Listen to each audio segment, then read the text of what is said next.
हाँ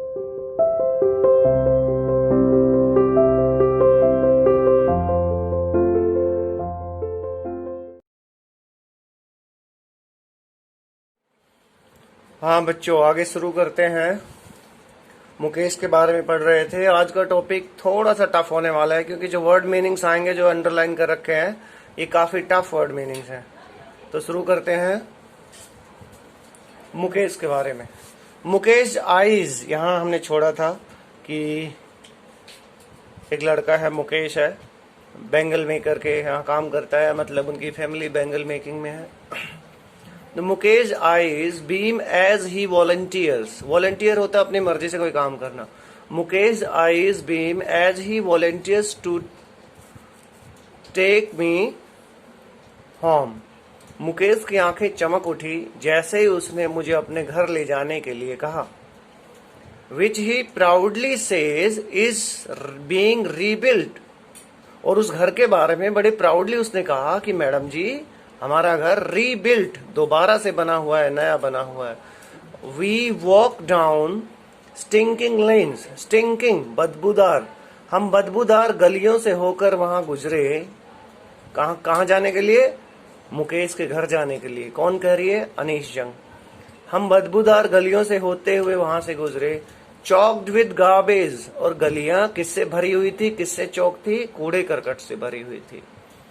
past Holmes, अब past का मतलब यहाँ भूतकाल से नहीं है, पास्ट का मतलब गुजरना भी होता है। पास्ट होम्स, घरों के पास से गुजरे। दैट रिमेन हॉवेल्स, जो अब घर नहीं रह गए थे। हॉवेल्स होते हैं झुग्गी झोपड़ियां, जो अब झुग्गी झोपड़ियां ही रह गए थे। विद क्रम्बलिंग वॉल्स, क्रम्बलिंग ढही हुई दीवारें थी। वॉबली डोर्स, वॉबली हवा में लटका हुआ, समझो अधर में लटका हुआ, वॉबली डोर्स। और डावाडोल दरवाजे रह गए थे, झुग्गी झोपड़ियां रह गई थी, दीवारें ढह गई थी, दरवाजे लटके हुए थे। No windows, crowded with families, और ये झुग्गी झोपड़ियां, टूटे फूटे घर, फैमिलीज से पूरी तरह से भरे हुए थे। Families of humans and animals को एग्जिस्टिंग, ये घर, झुग्गी झोपड़ियां, इंसान और जानवरों की फैमिली से को एग्जिस्टिंग, एक ही साथ रह रहे थे। इन ए प्राइमल स्टेट, बुरी तरह से। प्राइमल किसको कहते हैं? आदिकाल, पहले के टाइम को बोलते हैं। प्राइमल स्टेट, बुरी हालत में, आदिकाल की, आदि मानव जैसी हालत में लोग यहाँ रह रहे थे। ही स्टॉप्स एट द डोर, ही मतलब मुकेश। मैडम कह रही है कि वो एक दरवाजे पर रुका। ऑफ वन सच हाउस, ऐसे ही किसी घर के दरवाजे पे रुका। बैंग से वॉबली आयरन डोर, बैंग धड़ाम से आवाज करना, इसको बैंग कहते हैं। बैंग से वॉबली आयरन डोर, और एक लोहे के दरवाजे को उसने धड़ाम से दे मारा। विद हिज फुट, अपने पैरों से। एंड पुशेज इट ओपन, और धक्का मारकर इस दरवाजे को खोल दिया। We enter a half built shack, हम एक आधी बनी हुई टूटी फूटी झोपड़ी में हमने एंटर किया। In one part of it थैज्ड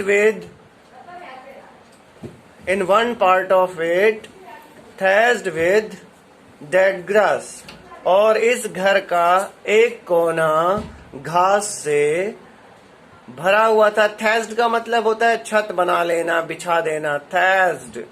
थैज्ड with dead grass is a firewood stove.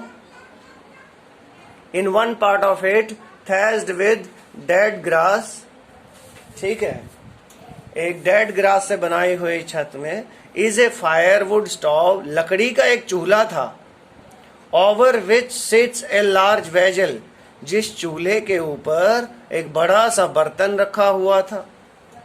Of sizzling spinach leaves, और उसमें पालक के पत्ते सिजल कर रहे थे, अर्थात पानी उबल रहा था, उबलने की आवाजें आ रही थी। ऑन द ग्राउंड, जमीन पर, इन लार्ज एल्यूमिनियम प्लेटर्स, जमीन पर बड़े बड़े एल्यूमिनियम की प्लेटों में, आर मोर चॉप्ड वेजिटेबल्स, यहाँ पर और कुछ कटे हुई सब्जियां रखी हुई थी। ए फ्रेल, फ्रेल बेटा कमजोर को कहते हैं, वीक को कहते हैं। ए फ्रेल यंग वुमन, एक कमजोर सी दिखने वाली युवा महिला, is cooking the evening meal, शाम का खाना बना रही है, for the whole family. Through eyes filled with smoke she smiles, उसकी आंखें जो कि धुएं से भरी हुई थी, क्योंकि धुआं हो रहा था, नीचे आग जल रही थी, धुआं चल रहा था। Filled with smoke she smiles, फिर भी मेरी तरफ देखकर मैडम कह रही है उस महिला ने मुस्कुराया। She is the wife of peace. Next, she is the wife of Mukesh elder brother, actually वो मुकेश के बड़े भाई की वाइफ है, यानी उसकी भाभी है। Not much older in years, not, एक मिनट इसको ठीक से कर लेते हैं। अब ठीक है। Not much older in years, she has begun to command respect as the bahu, ज्यादा बड़ी उम्र में नहीं बल्कि छोटी उम्र में उसने घर की सारी कमांड बड़ी ही इज्जतदार तरीके से एक बहू के रूप में अपना ली। The daughter in law of the house, यानी कि घर की बहू। अब इसने हिंदी में भी लिख दिया, अंग्रेजी में भी लिख दिया। Already in charge of 3 man, जो पहले से ही 3 आदमियों की इंचार्ज है, उनको संभालती है। हर हस्बैंड, उसके husband Mukesh, and their father.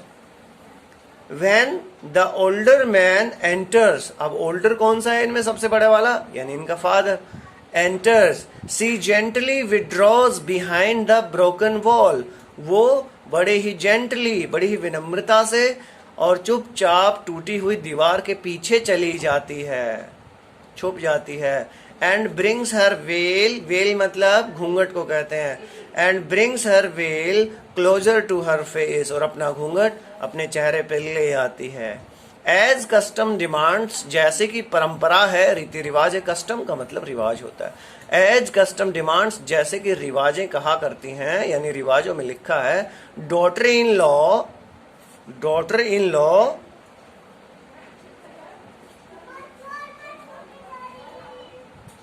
One minute, कहाँ गए? Daughter in law must veil their faces before male elders, before male elders, की डॉटर इन लॉ को अपने बड़े बुजुर्गों के सामने घूंघट रखना चाहिए। In this case the elder is an impoverished bangle maker, लेकिन यहां पर बुजुर्ग था एक गरीब बैंगल मेकर। इम्पावरिस्ट, पॉवर्टी से बनाया भाई, बहुत गरीब, कंगाल कह सकते हो, कंगाल बैंगल मेकर एक यहाँ पे था जिसका हम जिक्र कर रहे हैं, यानी उनका पिता था। Despite long years of hard work, despite के बावजूद, इतने सालों की मेहनत के बावजूद। फर्स्ट एज ए टेलर, पहले जिसने एक टेलर का काम किया। देन ए बैंगल मेकर, फिर बैंगल मेकर का काम किया। He has failed to renovate a house, वो एक घर तक को बनाने का तो छोड़िए, रेनोवेट तक नहीं करवा सका बेचारा। पहले टेलर रहा, फिर बैंगल मेकर रहा, लेकिन घर को रेनोवेट तक नहीं कर सका। रेनोवेट होता है कुछ तोड़ फोड़ के नया बना लेना, रेनोवेट भी नहीं कर सका, कुछ नया भी नहीं कर सका। Send his 2 sons to school, ना ही अपने बच्चों को स्कूल भेज सका। All he has managed to do is, सिर्फ इतना ही वो कर पाया। Teach them what he knows, उसको वही पढ़ा सका जो वो जानता था, यानी खुद जानता है। The art of making bangles, और वो है बैंगल मेकिंग। बस यही अपने बच्चों को सिखा सका, ना उन्हें स्कूल भेज सका, ना घर को रेनोवेट कर सका, बस इतना ही कमा पाया बेचारा। इम्पावरिस्ट, कंगाल सा बैंगल मेकर है, जो खुद जानता था वही अपने बच्चों को सिखा पाया। और वो क्या जानता था? The art of making bangles. ठीक है, एक बार वीडियो रोकते हैं, फिर दोबारा शुरू करते हैं, क्योंकि वरना एक ही वीडियो बड़ा हो जाएगा, सेंड नहीं होएगा, डाउनलोड नहीं होएगा, अपलोड नहीं होएगा, बहुत दिक्कतें होंगी। इट इज हिज कर्म, कर्म समझते हो? हिंदी वर्ड लिखा है कि अपने अपने कर्म में लिखा है, ऐसे कहते हैं ना कि अपने अपने कर्मों का लेखा जोखा है, ये सब। इट इज हिज कर्म, हिज डेस्टिनी, यानी उसका भाग्य। Says Mukesh grand mother, Mukesh की दादी अम्मा ने कहा कि ये तो उसका भाग्य है। Who has watched her own husband go blind, उस लेडी ने कहा जिसने खुद अपने हस्बैंड को अपने सामने अंधा होते हुए देखा। With the dust from polishing the glass of bangles, bangle glasses से जो डस्ट निकलती थी, जो पॉलिशिंग के समय डस्ट निकलती थी, उससे अंधा होते हुए जिसने खुद अपने पति को देखा, वो अपने बेटे के बारे में कह रही है कि इसका तो भाग्य ही ऐसा है।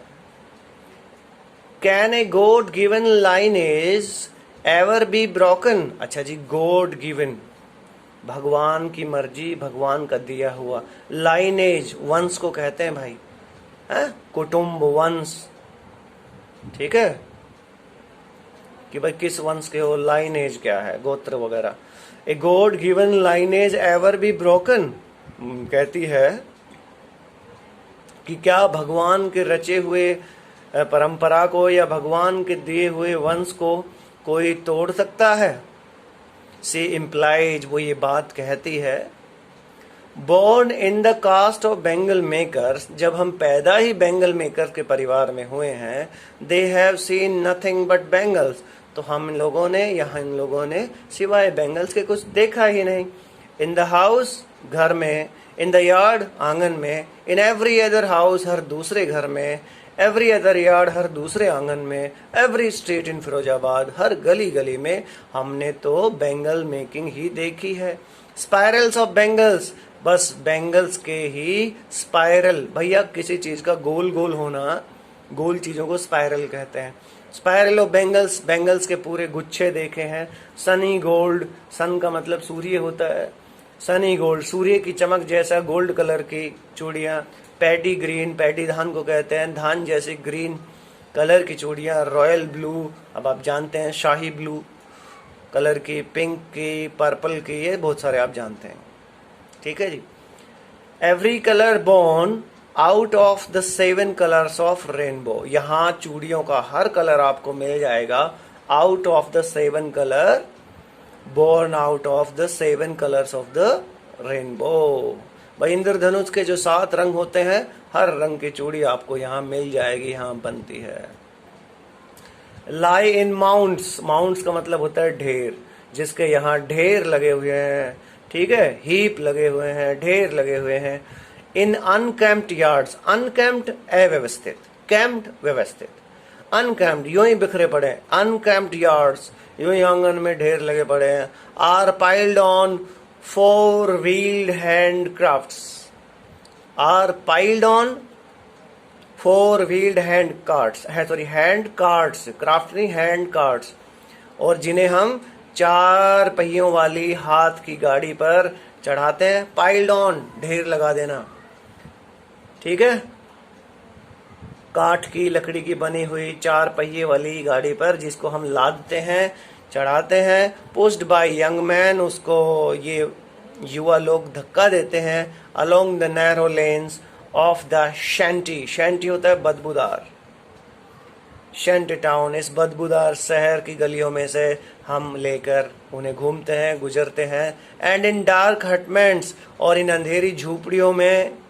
Next to lines of flames of flickering oil lamps, next to lines of flames of flickering oil lamp, इन बड़ी बड़ी झोपड़ियों में, इन अंधेरी झोपड़ियों में जहां पर ऑयल के लैंप्स जलते हैं, झपझपाते हैं, उनकी फ्लेम निकलती है, फ्लेम मतलब लपटें निकलती हैं, और फ्लिकरिंग जो झपझपाती हुई लपटें निकलती हैं। सिट्स बॉयज एंड गर्ल्स, उनके सामने, नेक्स्ट टू लाइन्स, इन्हीं के सामने, इन्हीं के पास बच्चे बच्चियां, लड़के लड़कियां बैठे रहते हैं। With their fathers and mothers, अपने माँ बाप के साथ। Welding pieces of coloured glass, वो भी बेचारे कलर्ड ग्लास, रंगीन ग्लास को, कांच को वेल्ड करते रहते हैं। इनटू सर्कल्स ऑफ बैंगल्स, और उनकी गोल गोल चूड़ियां बनाते रहते हैं। Their eyes are more adjusted to the dark than to the light, उनकी आंखें अंधेरे में ज्यादा एडजस्ट है बजाय रोशनी के।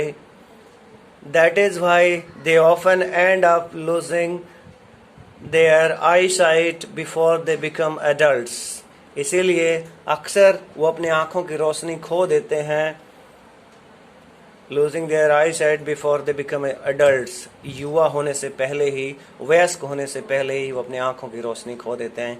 बाकी का हिस्सा कल करते हैं, वीडियो बहुत बड़ा हो जाएगा, कल इस लेसन को हम ख़त्म कर देंगे। Thank you.